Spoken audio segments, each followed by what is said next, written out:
Imagine standing on the edge of a warm, green shoreline 66 million years ago. The air hums with the weight of life. Towering conifers guard the riverbanks. Ferns carpet the forest floor. And somewhere in the distance, a horned giant grazes its shadow stretching across the land like the outline of a living fortress. Above you, the sky is blue and endless, broken only by the silhouettes of pterosaurs carving wide arcs on the wind. This is their world, not ours.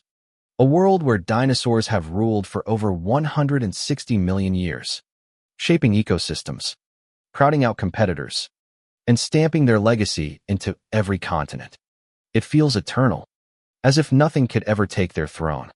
And then, the horizon blooms, not with the gentle blush of a rising sun, but with fire. A streak of white light tears across the heavens, brighter than anything you've ever seen. For a heartbeat, day becomes unbearable noon. The asteroid 6 miles wide, the size of a mountain, slams into the Yucatan Peninsula with a force greater than every nuclear weapon in history combined. The ground convulses. Oceans leap from their basins. Winds roar faster than any hurricane, ripping forests from their roots. Entire landscapes ignite. Dinosaurs that once ruled with roars and thunder are now shadows swallowed by fire and smoke. And when the flames finally quiet, the real terror begins. The sky darkens, not in minutes, not even in hours, but in days that stretch into months. Ash, soot, and vapor blanket the planet, turning noon skies into twilight and strangling the warmth of the sun. The earth, so alive only yesterday, now trembles in silence. This is the day the dinosaurs lost their crown. But it is not the day life gave up. Because out of this firestorm, a new chapter of Earth's story begins. A chapter rarely told, tucked between the fall of the dinosaurs and the rise of the mammals. A forgotten age when survivors, both humble and strange, stepped forward to inherit a wounded Earth. This is the Danianth dawn after dinosaurs. The asteroid didn't just cause destruction in the moment it struck.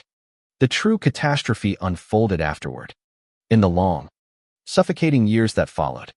Think of it as Earth's version of nuclear winter. The blast had lofted unimaginable amounts of dust, ash, and sulfur into the atmosphere. Within weeks, sunlight struggled to pierce the sky. Within months, photosynthesis stalled. Forests that had stretched for miles fell quiet, their leaves wilting, their branches surrendering. Temperatures dropped. Cold winds swept over lands that had once been warm and green. For 3 years, the planet lived in twilight, a dim, gray world where the brightest days looked like pale moonlight. In this lightless silence, the rulers of the Cretaceous could not last. Dinosaurs, creatures built to eat mountains of vegetation or hunt across vast, sunny plains, found their world dismantled piece by piece. Without plants, herbivores starved. Without herbivores, predators starved. It wasn't a war. It wasn't even a battle. It was a slow, inevitable suffocation. And yet, in the middle of this grim theater, something unexpected happened. Fungi flourished. Fungi, unlike plants, don't need sunlight. They feed on decay. And with 75% of species on Earth gone, there was no shortage of decay to be had. Spores painted the land in grays and browns, creeping over fallen trunks and bones. The fossil record preserves this fungal spike as a literal layer of Earth's history, a scar from a wound that nearly ended everything. But extinction is rarely absolute. Beneath this ash-darkened world, survivors endured. The secret? Being small, being flexible, and being resourceful.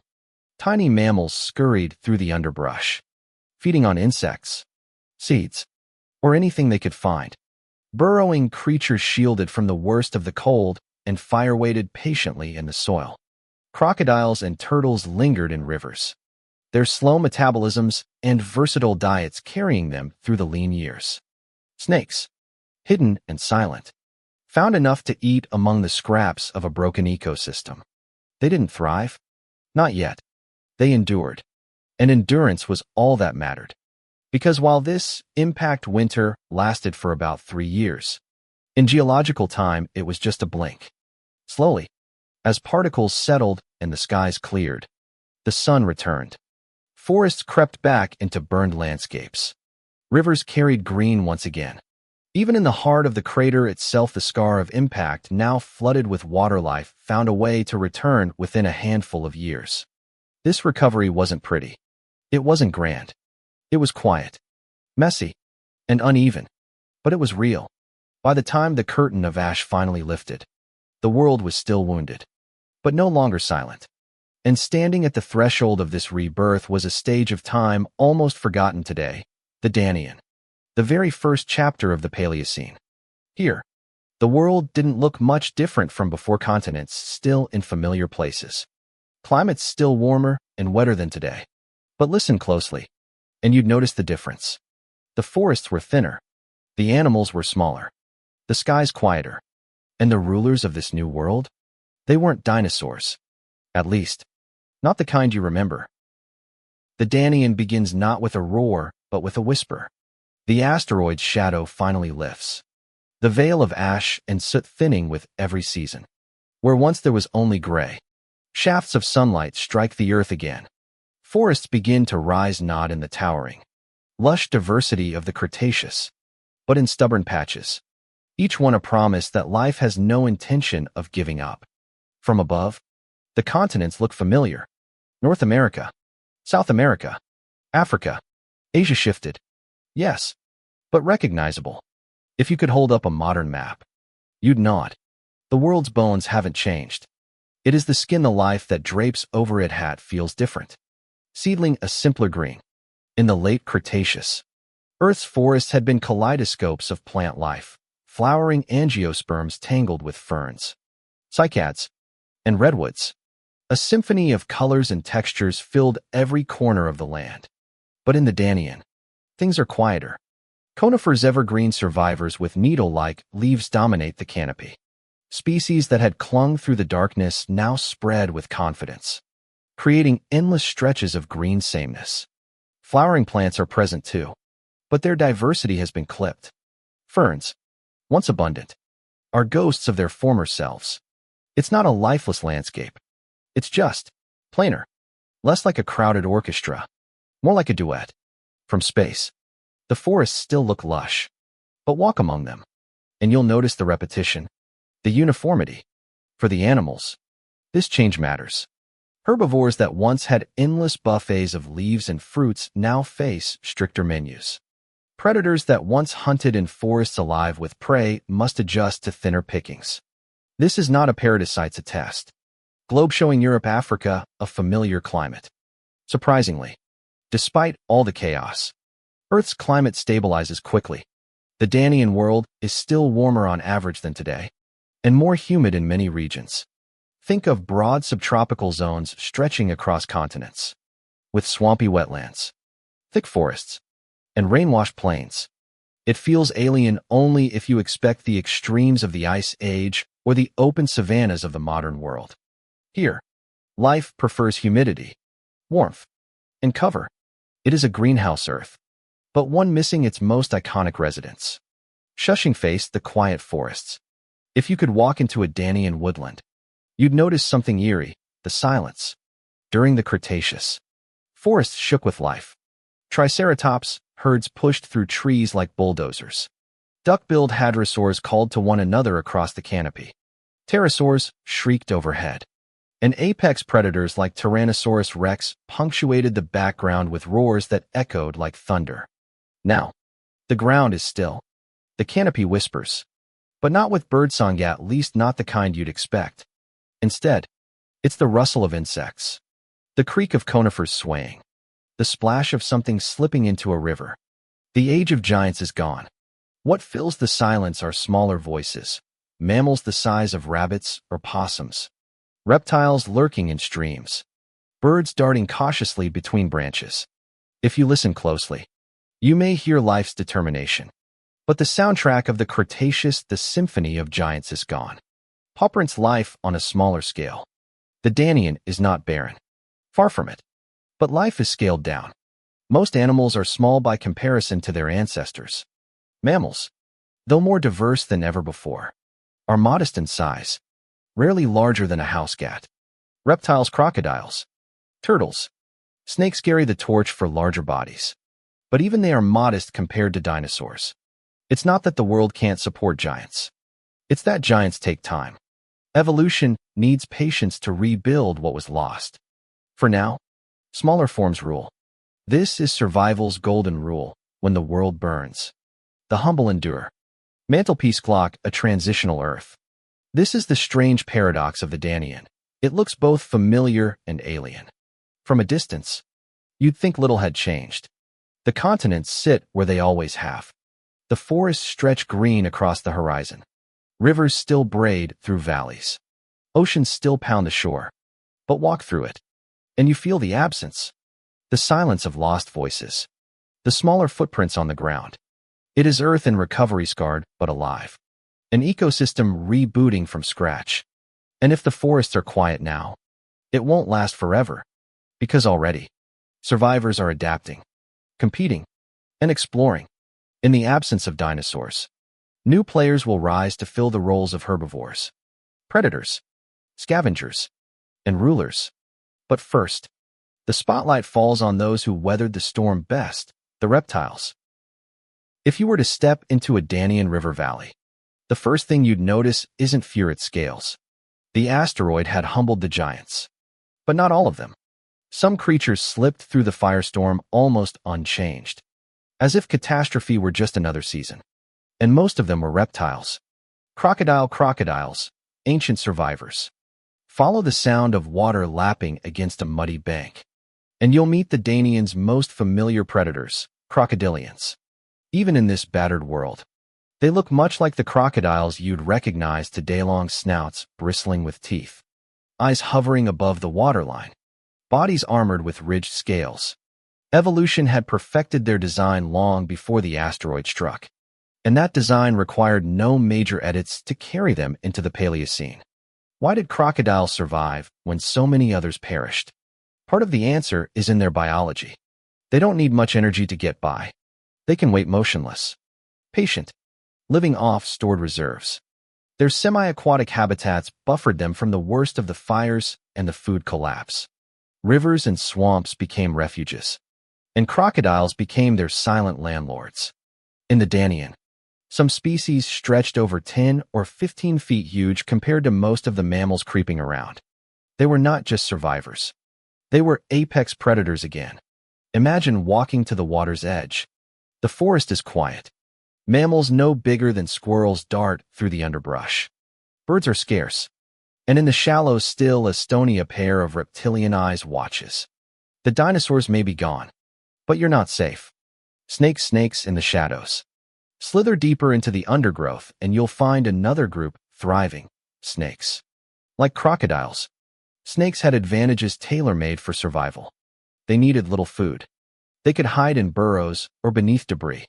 They weren't picky eaters. Anything that could fit in their jaws was fair game. In the Danian, snakes began to diversify rapidly. Boas became common, some reaching lengths over 10 feet, giants by the standards of their new world. Without dinosaurs stomping across the land, snakes explored niches that had once been crowded out.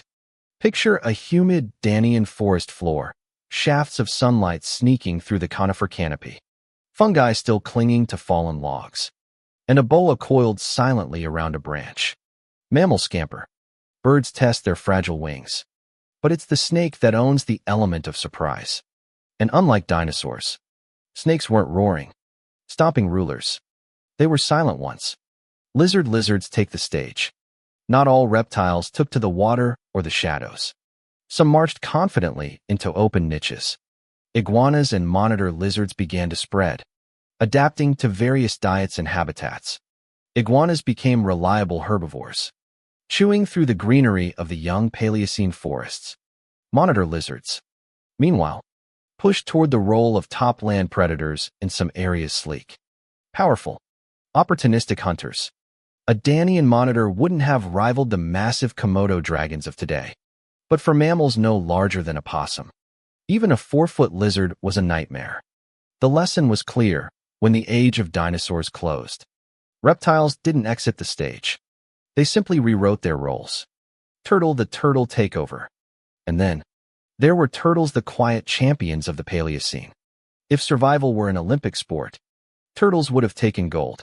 Fossil evidence suggests that while most groups were devastated by the asteroid, turtles breezed through with remarkable success.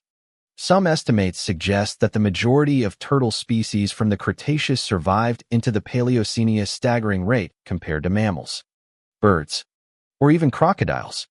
Why? Because turtles are built for endurance. Their slow metabolisms allowed them to survive on very little. Their armored shells gave them protection against predators, and their diets ranging from plants to carrion to almost anything in between made them resilient when food chains collapsed. For a time, turtles were among the most common large animals on Earth. Rivers, ponds, and wetlands teemed with them. Some species grew impressively large, rivaling or even exceeding modern snapping turtles. Of course, abundance came at a cost. They were also favorite prey for crocodiles. Fossil evidence reveals bite marks etched into turtle shells, a reminder that even the hardiest survivors weren't invincible. Still, turtles thrived where others faltered, a symbol of patient, quiet victory. Balance scale, a reptilian renaissance. The Danian is often called the beginning of the age of mammals, but if you had walked its forests, rivers, and swamps, you might have disagreed. Reptiles were everywhere, lurking in the water, climbing through trees, stalking across land. Crocodiles waited at riverbanks. Snakes curled in the shadows. Monitor lizards patrolled the undergrowth. Turtles basked on logs by the hundreds. It wasn't the dramatic dominance of dinosaurs. It was subtler, quieter, but no less real. In the very first chapter after the apocalypse, reptiles, not mammals, still set the tone of survival. But while scales still held much of the power, fur was beginning to stir. Mammals, once relegated to the shadows, were about to step into the light. If you picture the Paleocene as a stage play, the dinosaurs had been the headliners for over 160 million years. When the curtain fell, reptiles, crocodiles, turtles, snakes kept their footing, still stealing the spotlight. But backstage, a scrappy group of understudies began to step forward. They were the mammals. For tens of millions of years, mammals had lived in the shadows of dinosaurs. They were small, furtive, often nocturnal creatures better suited to scurrying through underbrush or hiding in burrows than ruling ecosystems.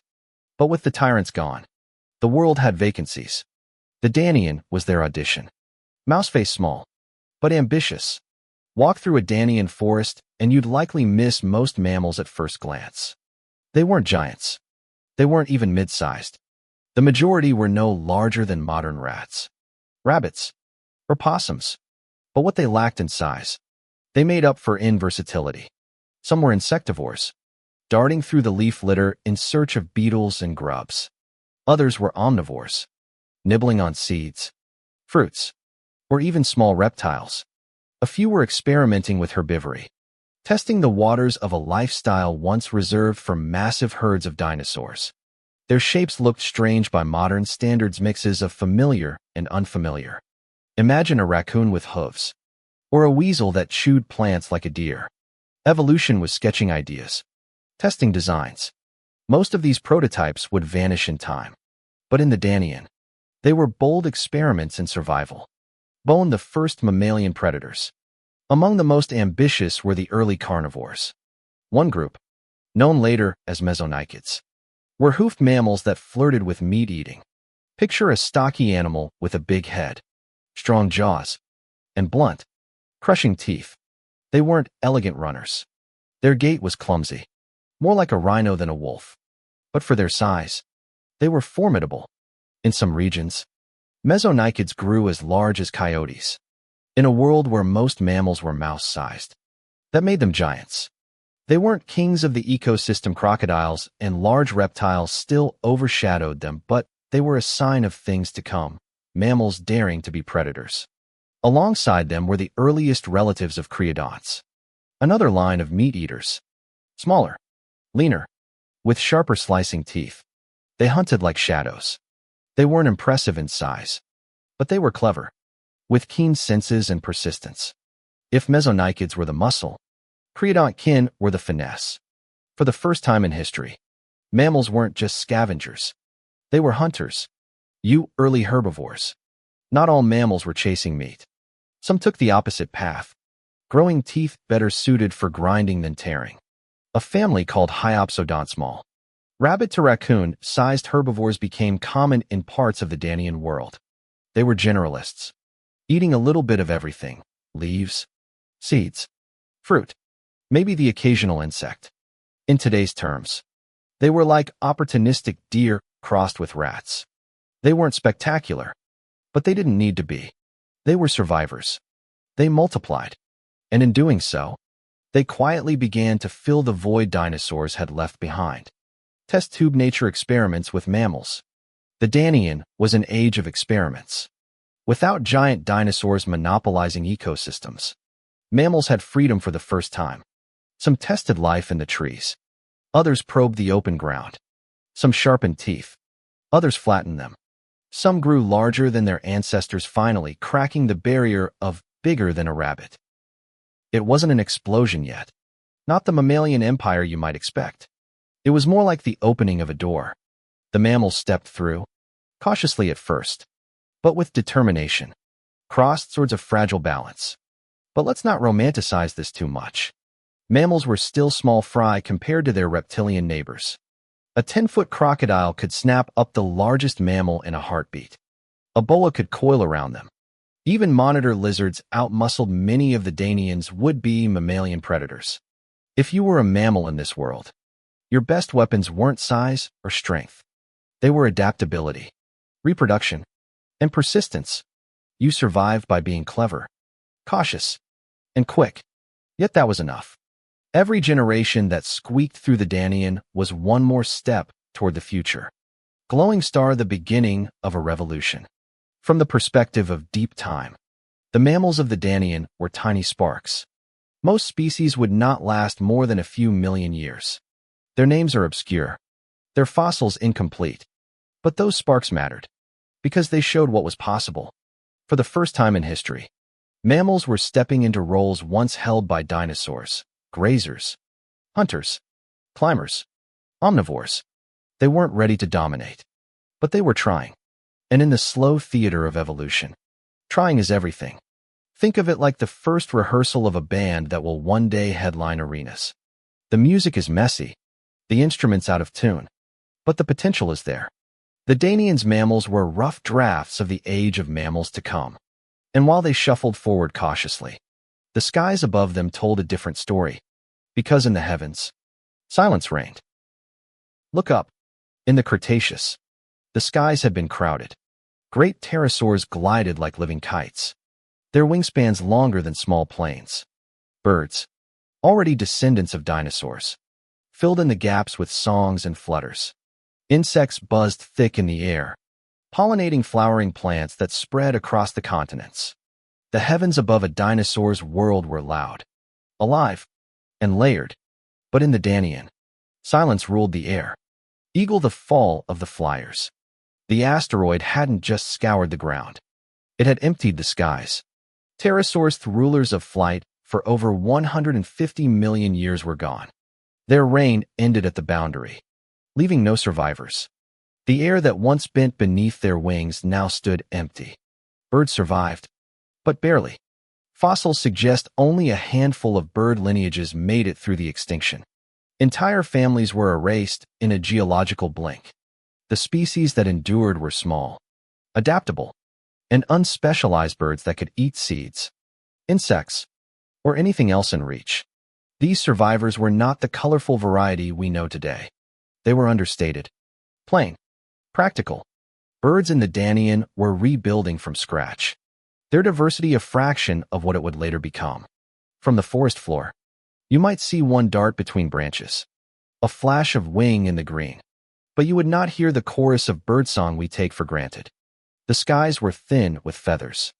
Butterfly insects reclaimed the air, and so the skies belonged to smaller wings.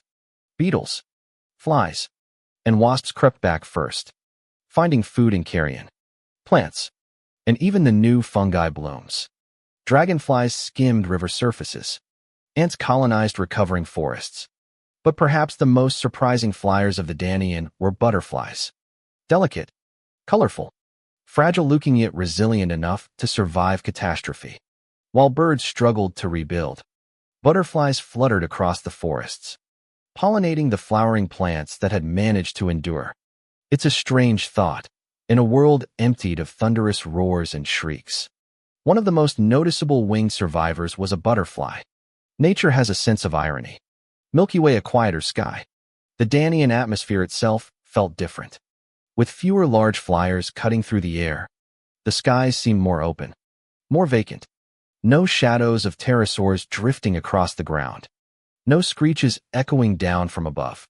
The silence wasn't complete buzzes. Flutters. An occasional bird call still punctuated the air.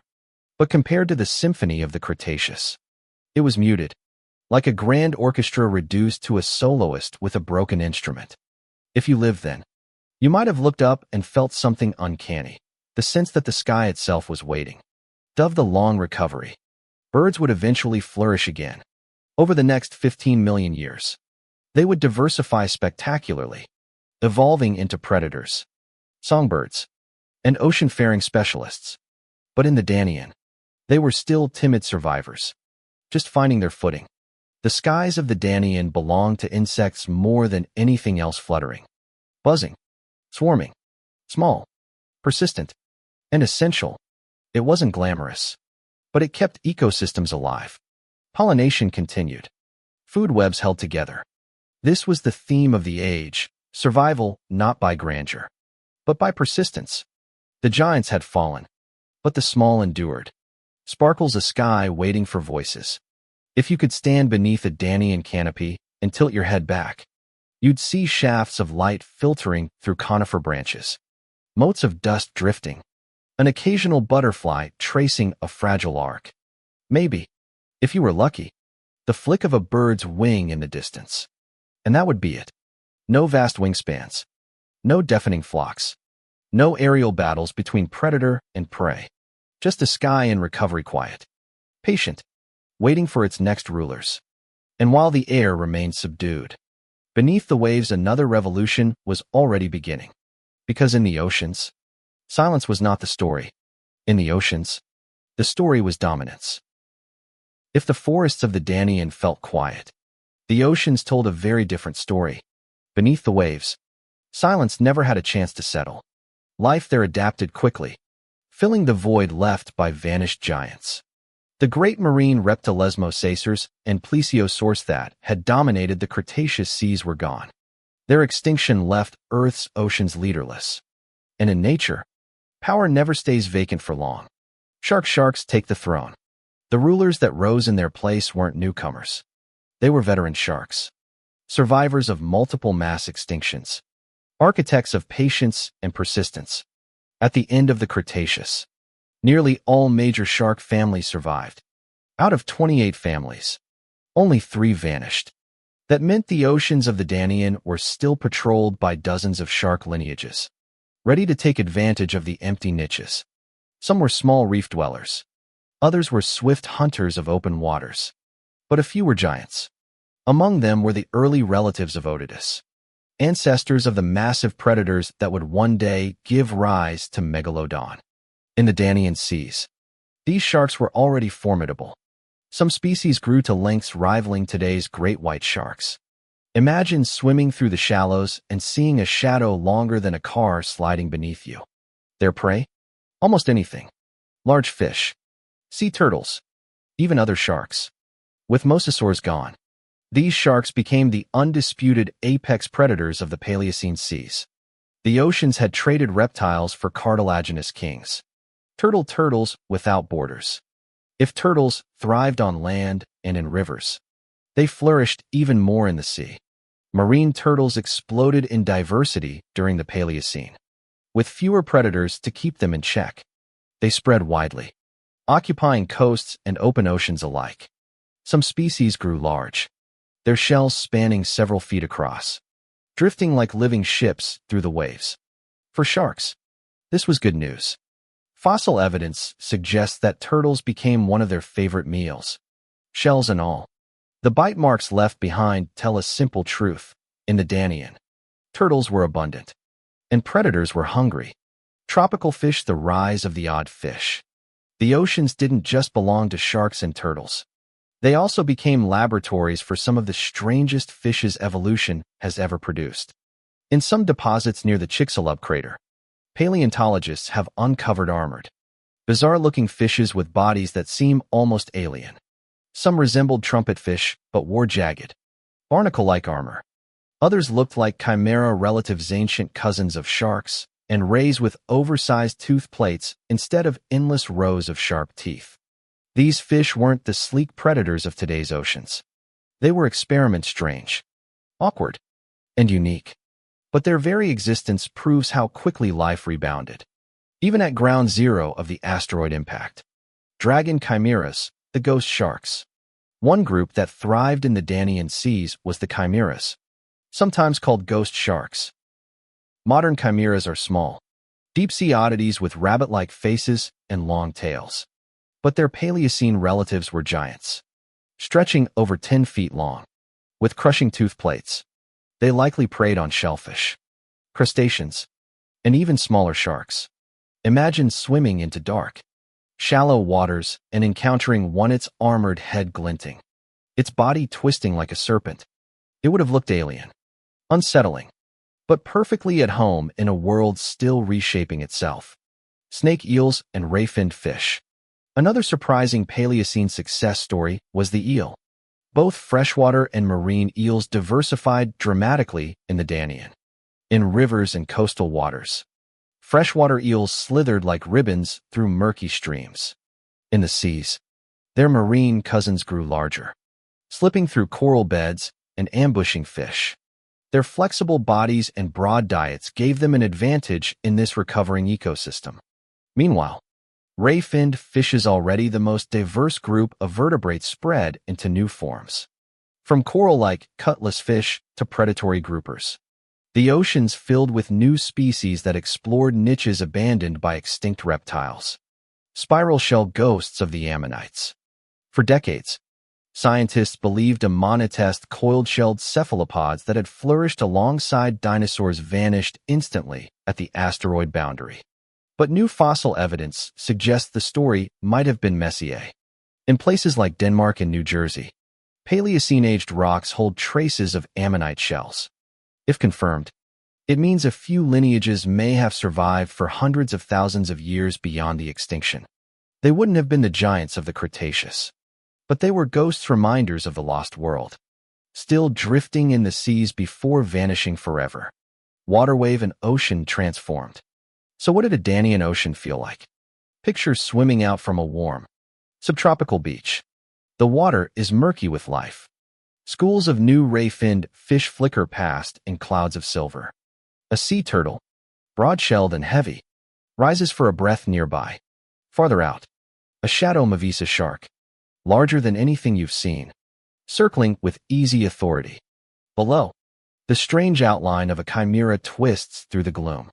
An eel darts from a crevice, and somewhere in the depths, a spiral ammonite shell drifts like a memory refusing to fade.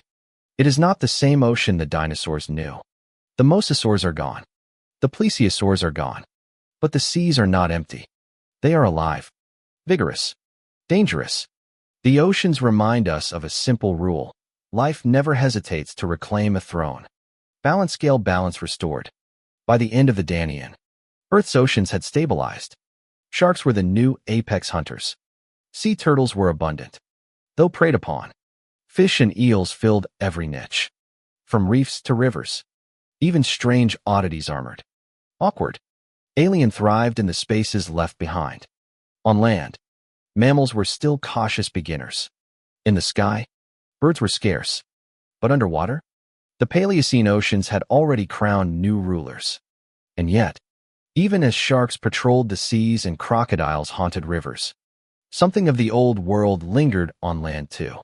Not dinosaurs, but their echoes, creatures that blurred the line between extinction and survival. Those echoes are the story of our next chapter. Mass extinctions sound absolute. In textbooks and documentaries, they're often painted as sudden lines in the sand, before and after. Life and death. Dinosaurs gone. Pterosaurs gone. Mosasaurs gone. But the truth, written in stone and shell, is often more complicated. Extinction is rarely a clean break. It's messy, uneven, and drawn out. And in the Danian, traces of the old world lingered, echoes of the Mesozoic that refused to vanish quietly. Spiral shell ammonites, the last drifters. For more than 300 million years, ammonites had drifted through the seas. Coiled shells, delicate chambers, and jet-propelled movements made them icons of prehistoric oceans. They survived earlier extinctions. They flourished alongside dinosaurs. They seemed eternal, until the asteroid came. For decades, paleontologists believed ammonites died out instantly at the end of the Cretaceous.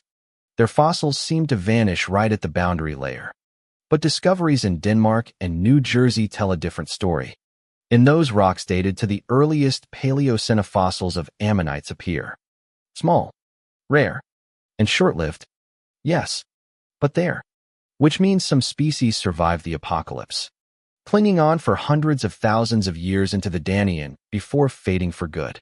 It's haunting to imagine a lone ammonite drifting through waters patrolled by new sharks and turtles. An alien from a vanished world.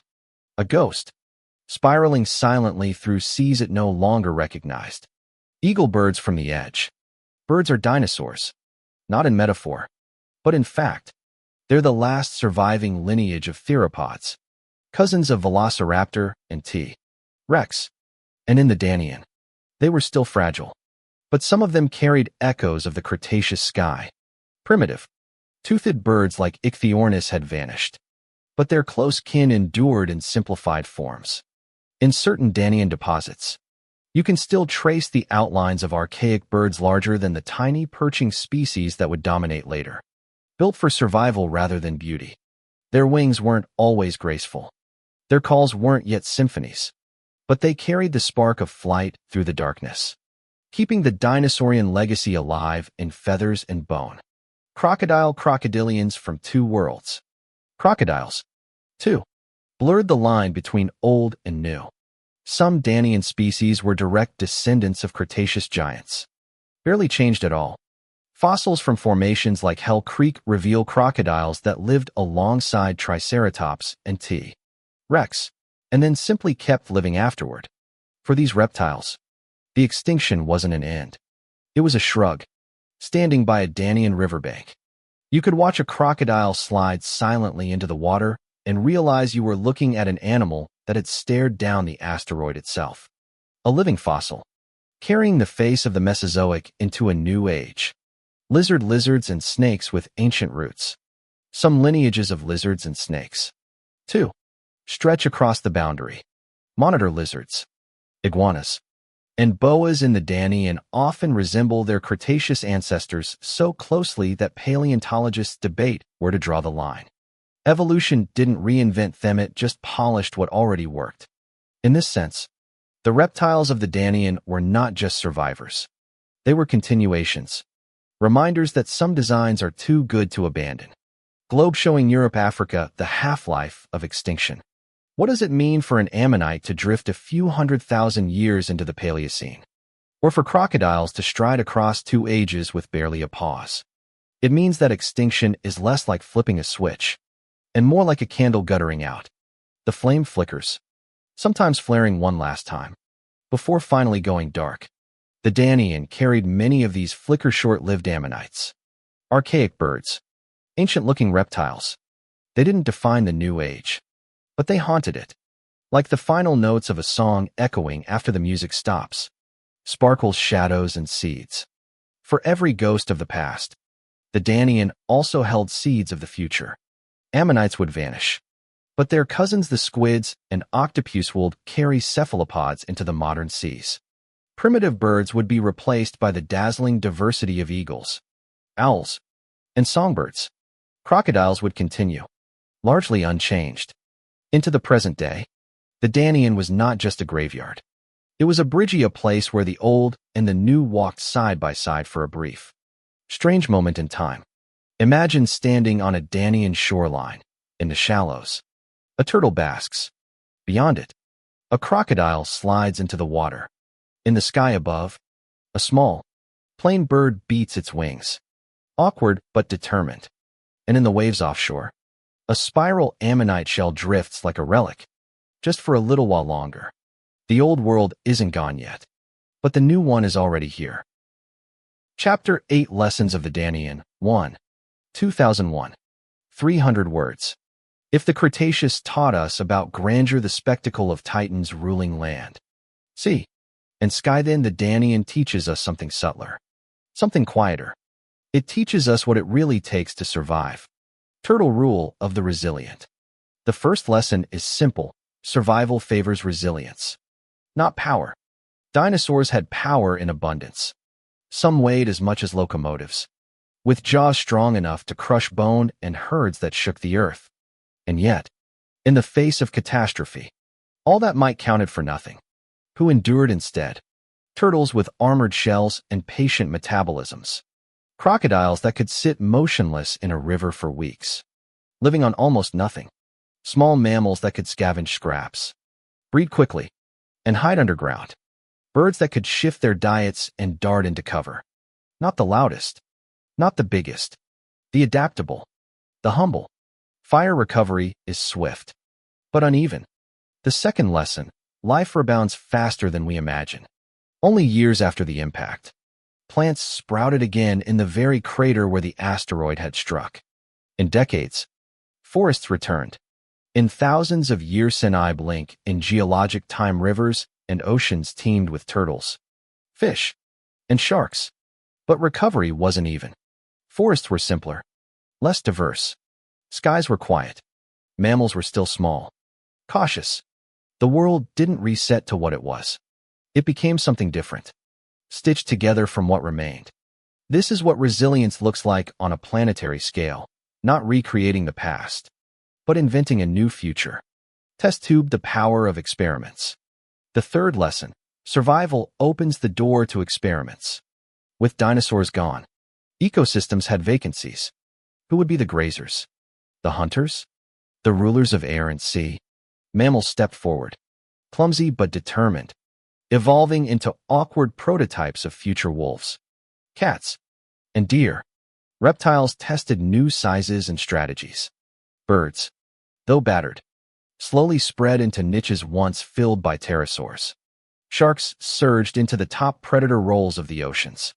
The Danian wasn't a polished world. It was a workshop. Evolution was trying new blueprints, discarding some, refining others. Out of that messy workshop would come the spectacular mammals of the Eocene, the raptors of the skies, the ancestors of whales, primates, and eventually, us. Every revolution starts small. Balanced scale extinction isn't an ending, it's a transition. The fourth lesson, extinction doesn't erase. It transforms. The Danian carried ghosts of the Mesozoic ammonites that drifted a little longer, crocodiles that barely changed, birds that still looked ancient.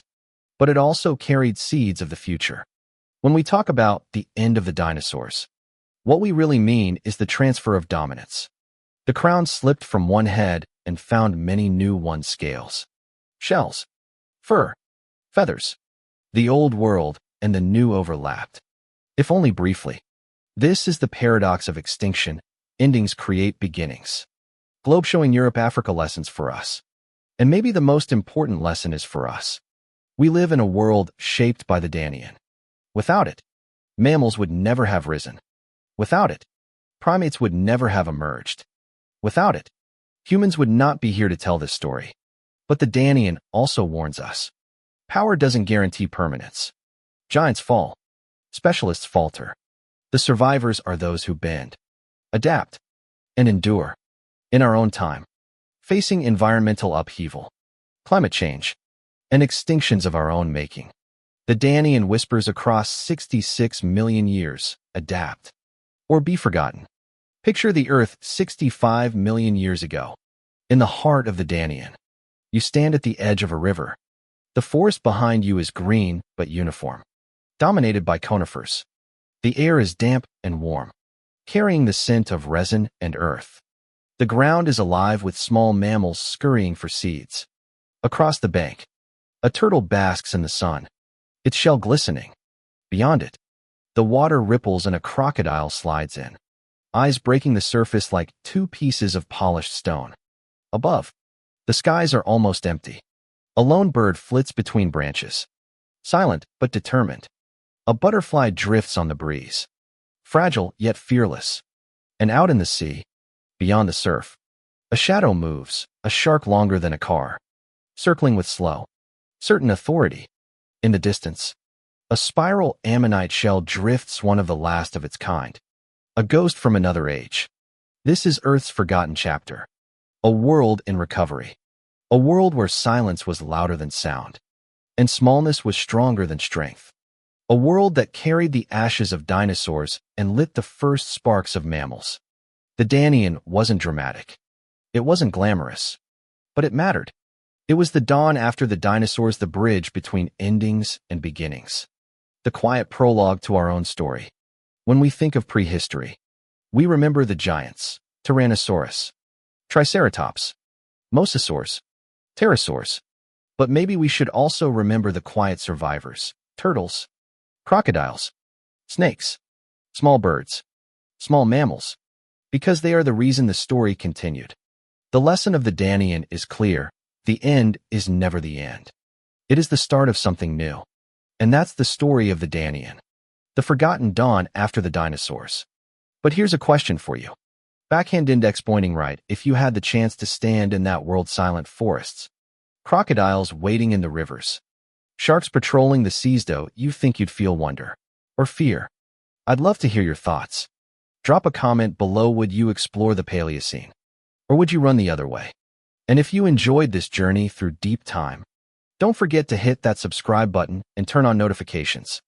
This channel is all about bringing lost worlds back to life, from the giants of the Mesozoic to the strange survivors that made our own story possible. There are so many more chapters of prehistory to uncover, and I'd love for you to join me for the next one. Thanks for watching. And until next time, remember, extinction is never the end. It's just the beginning of a new story. When we talk about the Danian and the early Paleocene, we often focus on the survivors, crocodiles, turtles, mammals, sharks. But hidden in the fossil record of this time are creatures so bizarre, so unexpected, that they almost feel like nature's inside jokes. Today, let's step off the main road and wander through a few of these strangest characters of Earth's forgotten age. The bone-crushing mammals. We already mentioned Mesonychits, those wolf-rhino hybrids that stumbled around on stocky legs. But what makes them fascinating is not just their size. Some species evolved jaws with such raw bite force that they could crunch bones like a modern hyena. Imagine being a small mammal in the Danian forest. You hear a clumsy thudding behind you. It's not fast, but it doesn't need to be. When it catches you, the sheer power of its jaws means there's no escape. And remember, this was just the first draft. Evolution hadn't even sharpened its tools yet. Fish from another planet. If you dove into a Danian sea, you wouldn't just see sharks and turtles. You'd also see fish that looked like they'd swum out of a science fiction movie. Take Tyrannosaurus, an armored, trumpet-shaped fish found near the Chicxulub crater. Its body was plated with rough, barnacle-like armor that made it look less like a fish and more like a living coral reef. Or the giant Chimaeras ghost sharks that reached lengths of 10 feet, with rabbit-like faces and tooth plates built for crushing. They weren't sleek hunters like sharks, but strange bottom dwellers with alien designs. Imagine a world where sharks looked familiar, but their neighbors looked like creatures from a nightmare sketchbook. Spiral shell, the last ammonites. Here's a thought that always gives me chills. Ammonites, those coiled-shelled cephalopods that lived alongside the dinosaurs, may have survived just a little longer than we thought. In Denmark and New Jersey, fossils suggest a few ammonites slipped into the Danian, surviving the asteroid only to vanish a few 100,000 years later. Picture it, a lone ammonite drifting through an ocean now ruled by sharks. It doesn't know it's a ghost. To us, it's a symbol that extinction doesn't always slam doors shut. Sometimes they creak closed slowly, with echoes that linger. Eagle terror birds in waiting. During the Danian, birds were still fragile. But by the time the Paleocene progressed, some of them began to grow into giants. These were the ancestors of the terror birds, apex predators of the following epoch. With beaks like axes and legs built for sprinting, they would eventually dominate South America. The Danian didn't have full-fledged terror birds yet, but the seeds were there plain. Sturdy survivors slowly growing into monsters of the sky. It's a reminder, never underestimate a boring little bird. Evolution has surprises waiting. The turtle empire. We've talked about turtles as survivors. But the Danian wasn't just good for them, it was their golden age. Fossil evidence suggests that as much as 80% of Cretaceous turtles made it through the extinction. Imagine rivers absolutely packed with them. Big turtles, small turtles, snapping jaws, hard shells everywhere. If you were a crocodile, it was an all-you-can-eat buffet. But if you were a turtle, it was proof that slow and steady really does win the race. In fact, for millions of years, turtles were the most abundant large animals on Earth. Quiet, armored rulers of a recovering planet. The reptile holdouts. Snakes and lizards weren't just survivors. They were innovators. Boas stretched into giants compared to their ancestors. Monitor lizards stalked ecosystems as mid-level predators. Iguanas spread into niches once occupied by small dinosaurs. To us, they might not seem as dramatic as a T-Rex, but to the mammals of the Danian teeny, vulnerable and cautious, they were terrors. A 10-foot snake in a world of rabbit-sized mammals might as well have been a dragon. Sharks without rivals. And of course, no bonus chapter would be complete without sharks. In the Danian, sharks didn't just survive, they flourished. With the mosasaurs gone, they were kings of the ocean. Fossils show they grew fast, swelling into roles once held by reptiles. Some otodus species may have reached 30 feet long within less than 1 million years after the asteroid. That's longer than a school bus.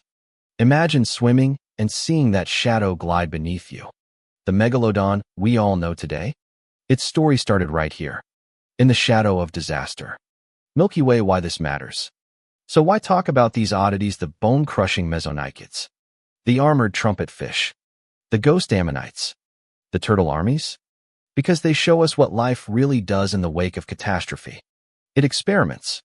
It tries strange forms, weird ideas, awkward prototypes. Some vanish quickly. Others set the stage for future dominance. The Danian was not just a time of recovery. It was a playground of evolution, a testing ground for what worked and what didn't. And the creatures that made it, however odd, carried the story forward, eventually giving us the world we know today. Clapperboard closing the extra chapter. When you picture the Paleocene, don't just think of quiet forests and small mammals. Picture a turtle empire ruling rivers. Picture snakes stretching into monsters. Picture sharks without rivals. Picture ghosts of ammonites drifting through seas they no longer belonged in. Because this forgotten age wasn't empty. It was alive, strange, and endlessly inventive. And that strangeness is exactly what makes it beautiful.